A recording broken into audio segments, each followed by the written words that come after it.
It's well known that Celtic folklore is full of strange water spirits, creatures like kelpies, selkies, and mermaids. But when I first read about the Nuckelavee from the Orkney Islands, I realized this wasn't just another water horse. This monster is described as skinless, with black blood running through yellow veins, a head too large to hold upright, and a man's torso fused grotesquely to a horse's back. Islanders even believed its very breath could spread plague. So where did this nightmare come from? And why did people say the one thing that could stop it was nothing more than a stream of fresh water? Welcome to the mysteries of mythology, the Nuckelavee. To the north of Scotland lie the Orkney Islands, remote, windswept, and shaped by the sea. They're a place where folklore has always carried a sharp edge, and none of those tales is darker than the Nuckelavee. Most of what we know about this creature comes from a 19th century folklorist named Walter Traill Dennison. He recorded the testimony of an islander called Thomas, who at first refused even to say the monster's name. Like many Orcadians, he feared that speaking it aloud might summon it. When Thomas finally agreed to describe what he had seen, his account matched generations of whispered warnings. A skinless being, half man, half horse, striding from the sea to bring famine and disease across the land. Thomas's description gives us the clearest picture of what the Nuckelavee was meant to look like. At first glance, it resembled a rider on horseback, but the rider's body was fused directly into the horse from the waist down. The creature had no skin at all. Its entire body was raw and exposed, with black blood running through yellow veins so that every muscle and tendon could be seen.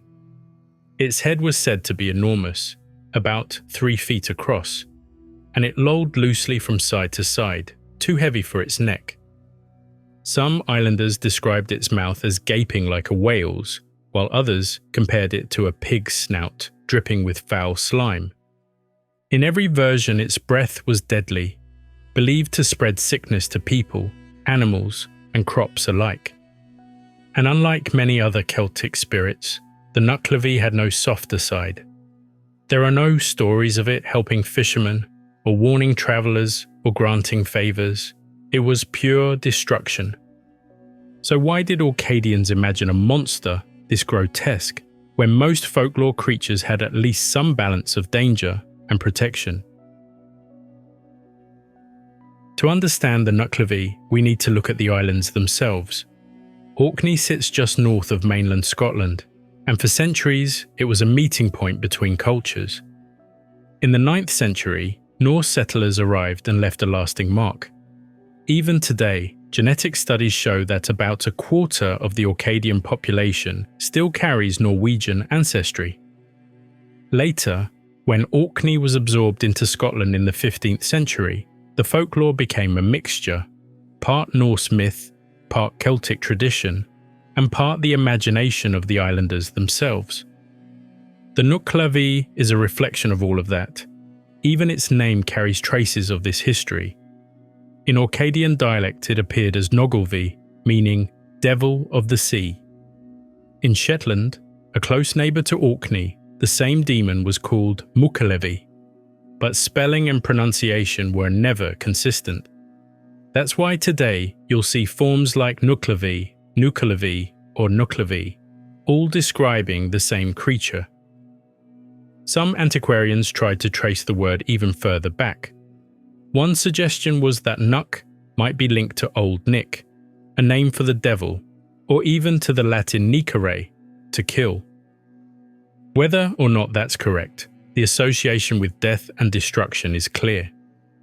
So, was the Nuckelavee simply an invention of isolated fishermen, or was it the product of centuries of cultural exchange, fusing Norse horse myths, Celtic water spirits, and the fears of island life into one nightmarish figure? Islanders didn't just describe what the Nuckelavee looked like, they also believed it followed a cycle. During the summer months, The creature was restrained by a figure known as the Mither of the sea, a kind of protective mother spirit who ruled when the ocean was calm. But each autumn she grew weary. After a struggle with Tehran, a hostile winter spirit, she was forced to retreat, and with her gone, the Nuckelavee was free to roam the land through the long, dark winter. That cycle made sense in the islands. Summer brought growth, fishing, and calmer weather. Winter brought storms, hunger, and disease. The Nuckelavee was more than just a nightmare. It was a way of explaining why disaster seemed to arrive with the turning of the seasons. So, was this terrifying figure simply a story for children? Or was it a symbol of how islanders understood the balance between life in summer and death in winter? For the people of Orkney, the Nuckelavee was feared not just for how it looked, but for what it brought with it. Its very breath was said to be poisonous, capable of withering crops, spreading blight, and carrying disease to animals and humans alike. Farmers claimed its presence could scorch fields with mildew.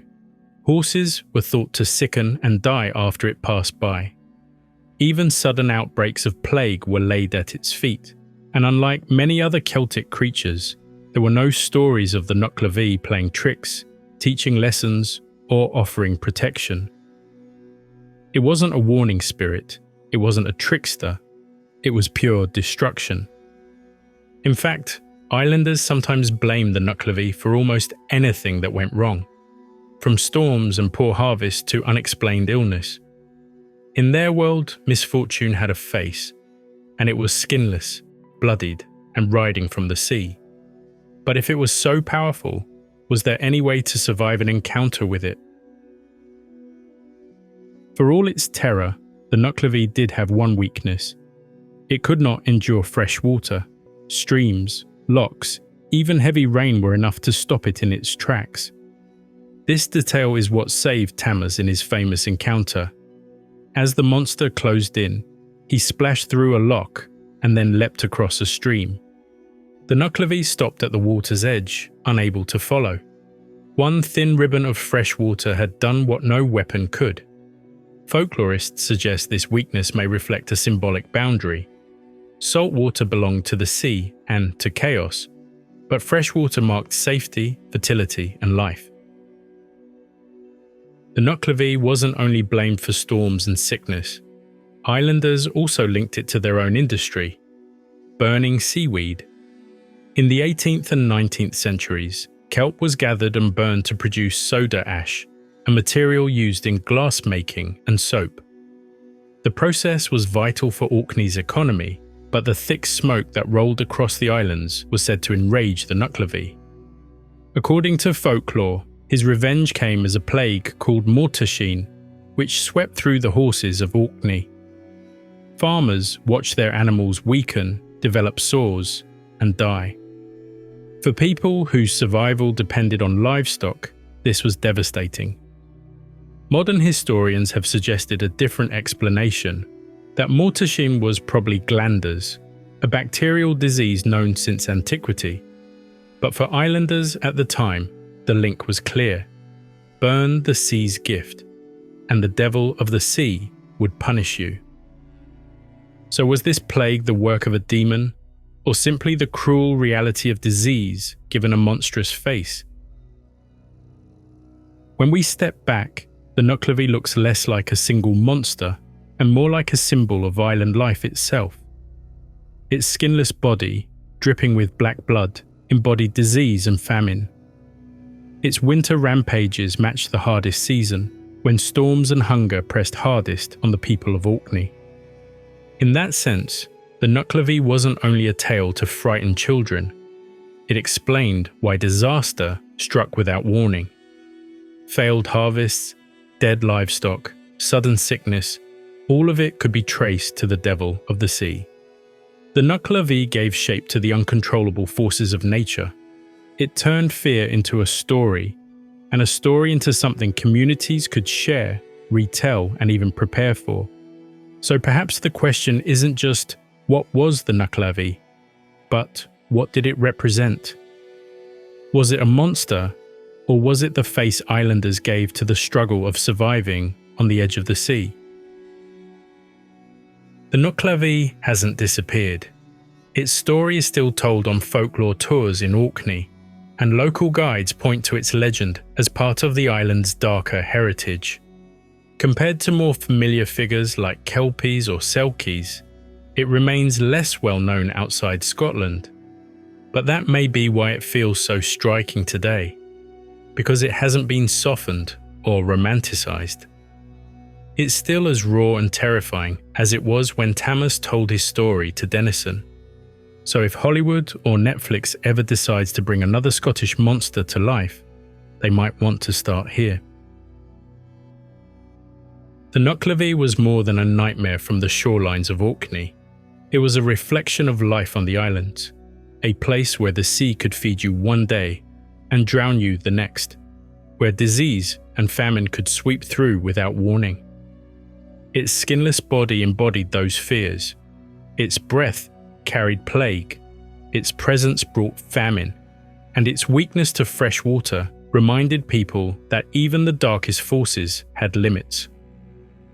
So the next time you hear the waves crash against a dark shore, imagine the sound of hooves in the night. For the islanders of Orkney, that was enough to know the devil of the sea was near. What do you think of the Nuckelavee? Do you know a more frightening creature?